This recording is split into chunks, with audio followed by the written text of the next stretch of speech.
Hey there.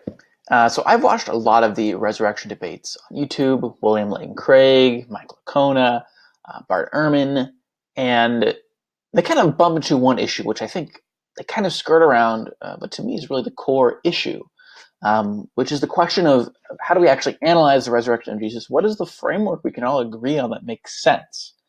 Because oftentimes what happens is the two debaters will come forward with two different frameworks, and instead of actually taking the time to figure out what the right framework is, instead they just sort of start throwing facts out and debating about, oddball specific, was it one woman or two women at the tomb. So this is a framework about how to analyze the resurrection of Jesus that I think reveals some really interesting problems and how difficult it would be to prove it.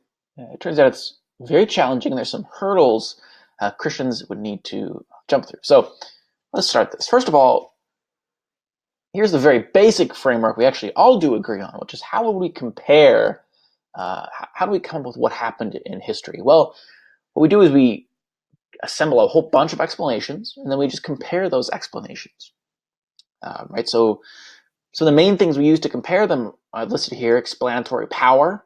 That basically means how well does this explanation explain the data, right? If 6 different things happened, does your explanation really strongly explain them, right? Or does it not really explain them at all? It's just sort of randomly put on there. Then we have explanatory scope. Explanatory scope is just, does it explain everything? Does it cover 90% of the data versus the other explanation only covers 70%? Now, if we look here, I have a screen. On the top I have miracle explanation and natural explanation. So let's imagine there's this historical situation, like the resurrection of Jesus, that we want to see, okay, well, is the natural explanation more realistic, or is the miracle explanation more likely? And then the idea is, whichever one's more likely, we're going to assume that that is the correct answer. That's what everyone agrees on. You check the scope, the power, you compare them. Whatever's the most likely based on this sort of Bayesian analysis is the right answer. Now, here's the issue. If we're looking at a natural explanation, explanatory scope, easy. Explanatory power, easy. And we can also look at likelihood of the naturalistic explanation, meaning how complicated is this explanation? How many hoops do we have to jump through? Like, how many coincidences had to happen perfectly, and just likelihood, right? When we hear people say 2 explanations for things, we intuitively understand how something can be really complex and unlikely, because you say, oh, well, John looked away exactly when it happened, so right, how convoluted is it? And on a miracle explanation, we have an interesting one. We have to take into account the likelihood of a miracle. Now, this is interesting. How do you know what the likelihood of a miracle is? Is that a historical question? It's not. This is the thing. This is the core question. And to do an analysis, you have to understand the likelihood of miracles in general to be able to even start to basically do the analysis and see what the likelihood is. So let's just use some examples. Let's say that first of all, I want to briefly talk about how you would even know the likelihood of a miracle. It's not a historical question because it's sort of circular, right? In order to make a historical analysis, you have to understand the likelihoods of 2 given explanations. And you can't compare the likelihood of a miracle explanation to a naturalistic explanation unless you understand the likelihood of a miracle. And you can't know the likelihood of a miracle from a previous historical explanation, because that one would require you to already know the likelihood of a miracle in order to make the analysis and say that a miracle happened in history. So it's not a historical question. We can say that the likelihood of a miracle can be approached philosophically. Are miracles even possible? Maybe. Okay, does God exist? Okay, this kind of lends credence to the idea that maybe miracles can happen. So there's some analysis you can do to try and come up with an idea of how possible are miracles. The problem is it's very subjective. It's not testable, and philosophy itself is very divided. So it's difficult to really try and tell. But let's just say we could theoretically figure out potentially what the likelihood of a miracle is, right? Let's look at some different options for where it may land. So Move my head here. Can I move my head? Huh? Okay. So that's really annoying. Maybe I click this. Sorry, my head's blocking, but whatever. So in this case, we have on our top again, we have our miracle explanation, we have our natural explanation. We feed the relevant data into the analysis machine, and it gives us, a rank. How probable is it? So let's say we decided the likelihood of a miracle gives you -5, right? 1 means it's good, 100%, definitely. And -5 obviously means it's really rare. Miracles are very rare. So in the miracle explanation, let's say the explanatory power of the given miracle explanation is 1, and the explanatory scope of the given miracle explanation is also 1. We plug in likelihood of a miracle and as -5, and the power of that explanation is -3. Okay? Now let's say we get a natural explanation.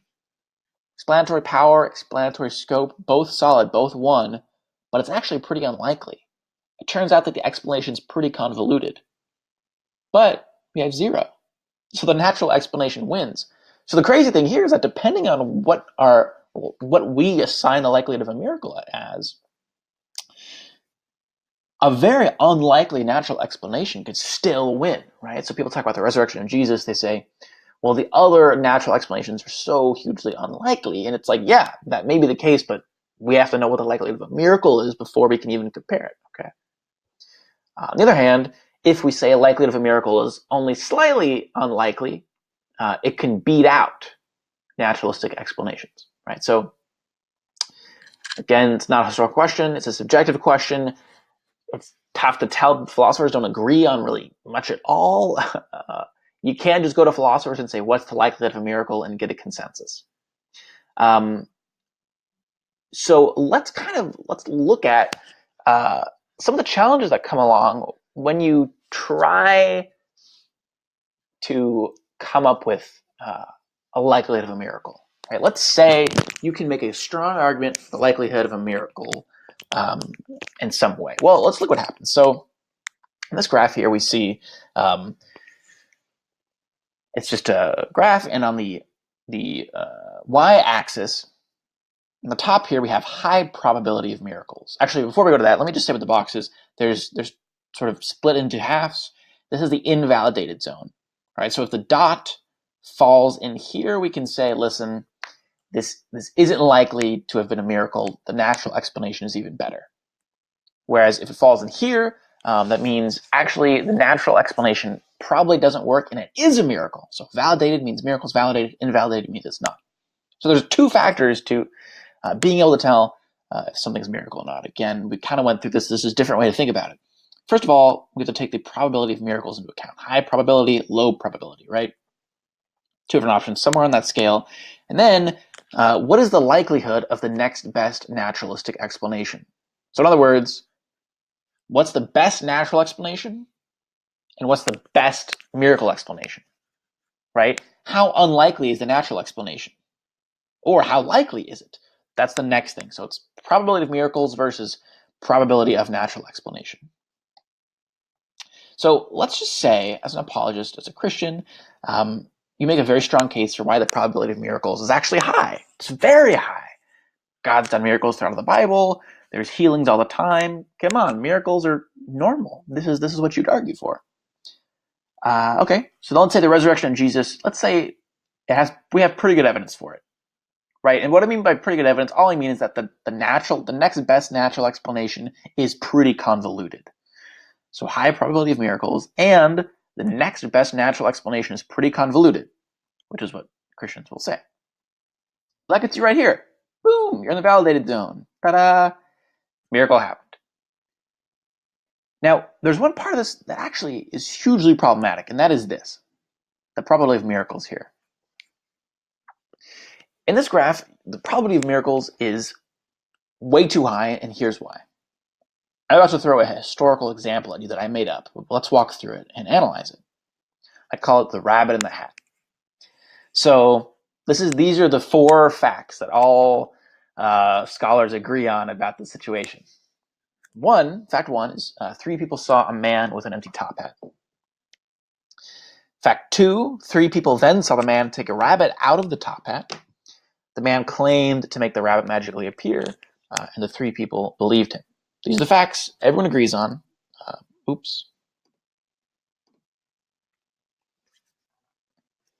These are the facts everyone agrees on, right? So let's do our analysis. Let's tell if this was real magic or if it was a trick. Let's use this framework that we created in this previous slide to test it, okay? Here we go. So miracle explanation. Explanatory power, explanatory scope. First of all, explanatory power, explanatory scope. We'd expect these facts to happen if it was real magic.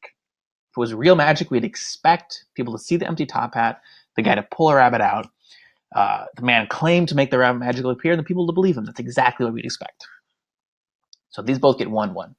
Likelihood of a miracle, 0, meaning no problems. Miracles happen. It's not unlikely. Okay, you get a 2. That's great. Now let's go to the natural explanation. Again, if it was a trick, you'd actually expect all the same facts. So I'll say it gets same marks for explanatory power, explanatory scope. Likelihood of the natural explanation.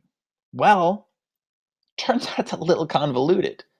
I mean, to say it was natural, you have to come up with a way a guy hid a rabbit in a hat and some sort of system when there's a secret compartment, but how did the rabbit not die and how did the people not notice it and why do the people believe him and why would he lie about it? It's a little complicated. It's a little convoluted, right? So we'll just give it -1. Well, look, miracle explanation wins.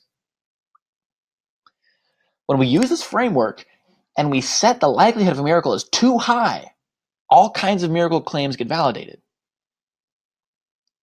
The rabbit in the hat, even though the natural explanation is pretty probable, it's only slightly improbable, because the probability of miracles is so high, it's actually in the validated zone. So what the next step is what people do is you actually have to lower the probability of miracles a little bit. Right, this is what Christians do, and by the way, I just want to pause here.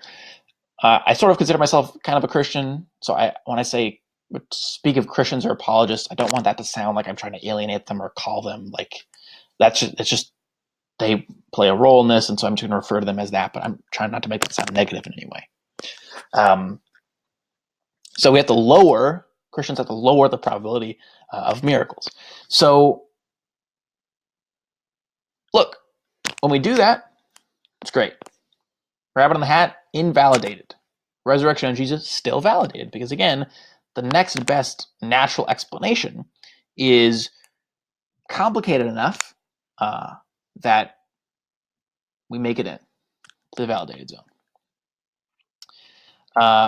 Now, this is where things start to get really tricky, right? It'd be nice to leave it here and say this is the simple thing. You just have to say miracles aren't that probable, which you can make arguments for. You can make arguments for why they're not super probable, but still happen. Totally.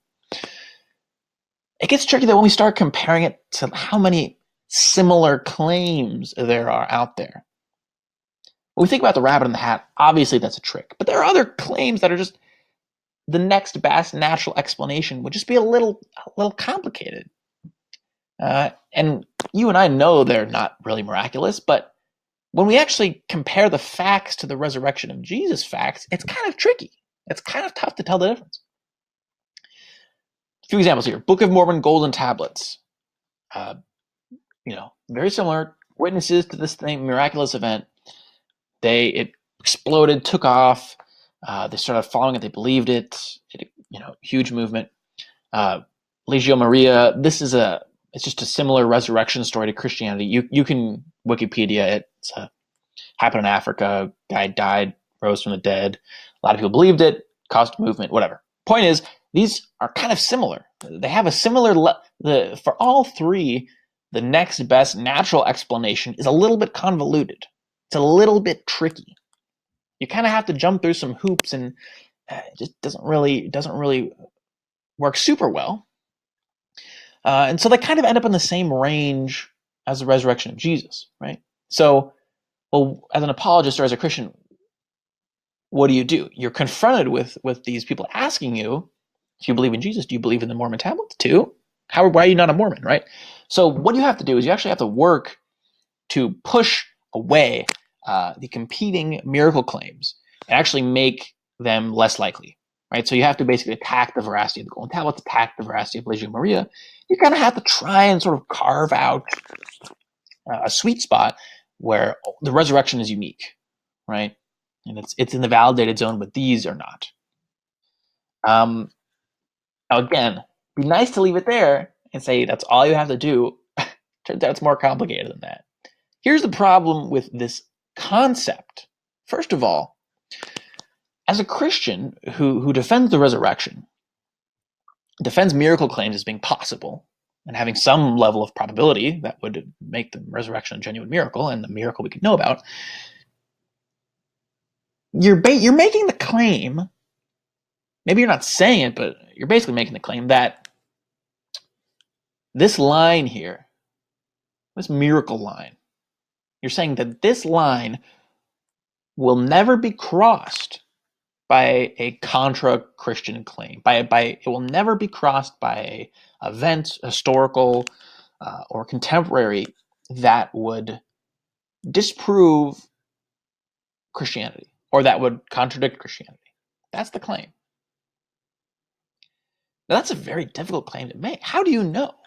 If you're going off just history, if you're saying the resurrection of Jesus is historically valid,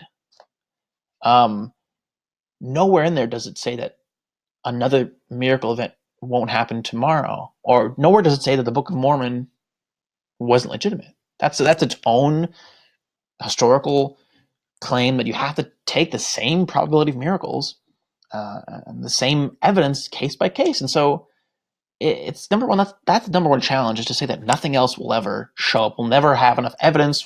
Nothing else will ever cross this line. That's nothing contra Christianity, I should say. It'll ever cross that line, right? Because you can't be a Protestant Christian and believe Mormonism is true. You're a Mormon, right? And the second issue,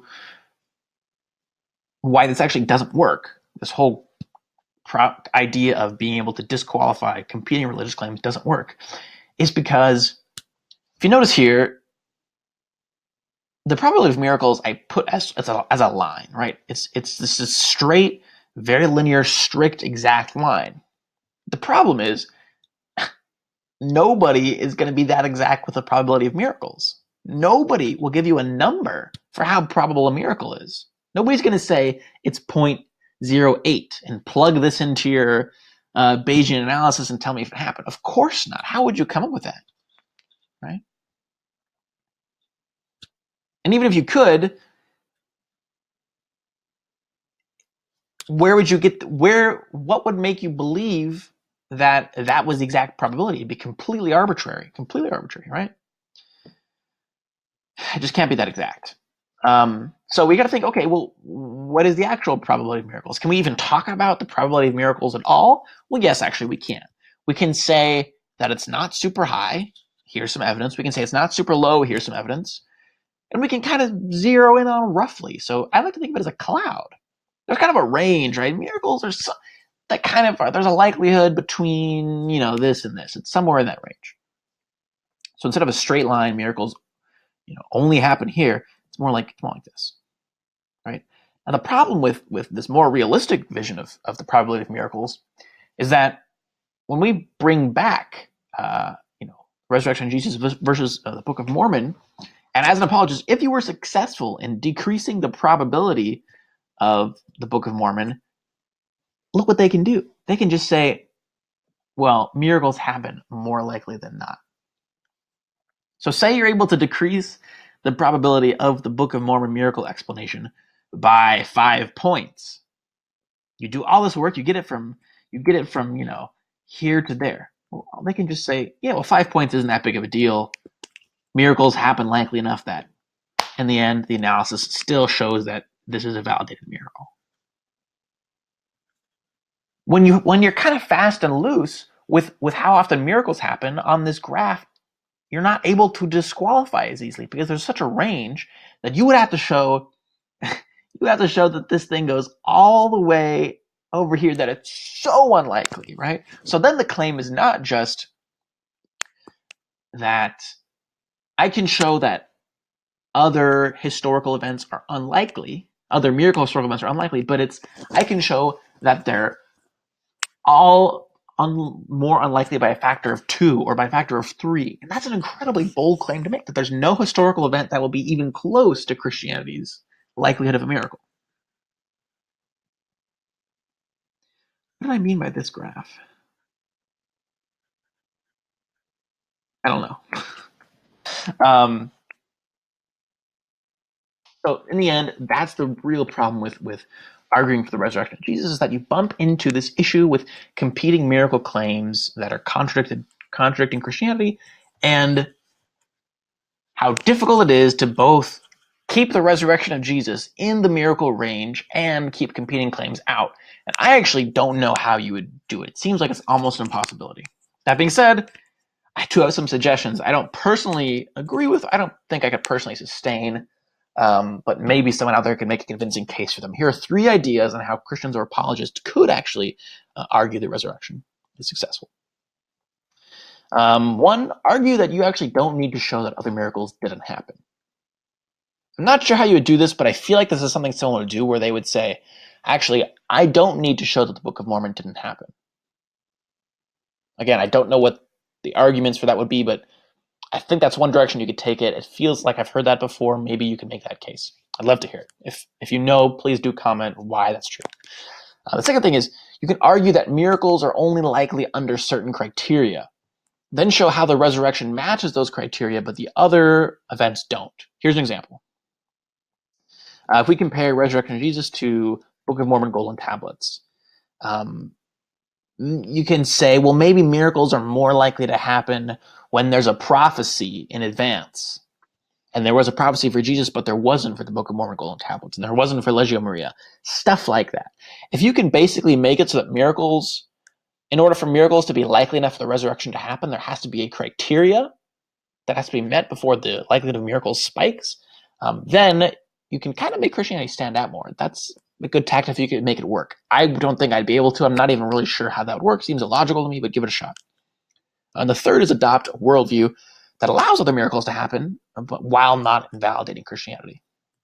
So a couple options for this. One would be to say that, there are demons and principalities and powers and fake Jesuses and everywhere that are doing these miracles. So when, Pharaoh, when you go to Egypt to let my people go, remember Moses made his staff into a snake, but so did the other guys. So there's miracles everywhere. The bad guys are doing miracles too. So there can be miracles, but they're just done by the devil. That kind of thing. By the way, if I made that sound trivial, I apologize. I don't mean to invalidate that. That was just my best explanation. Other version of this would be to say that, more of a sort of perennial philosophy kind of perspective on miracles. Maybe we're kind of more accepting of other religions, and you say that yes, God does reveal himself to Muslims, God does reveal himself to Buddhists and Hindus in miraculous ways, and maybe a metaphor like the mountain, and there's a source of water on top and it trickles down. We're all getting different trickles, whatever. So those are really the only 3 solutions I can think of.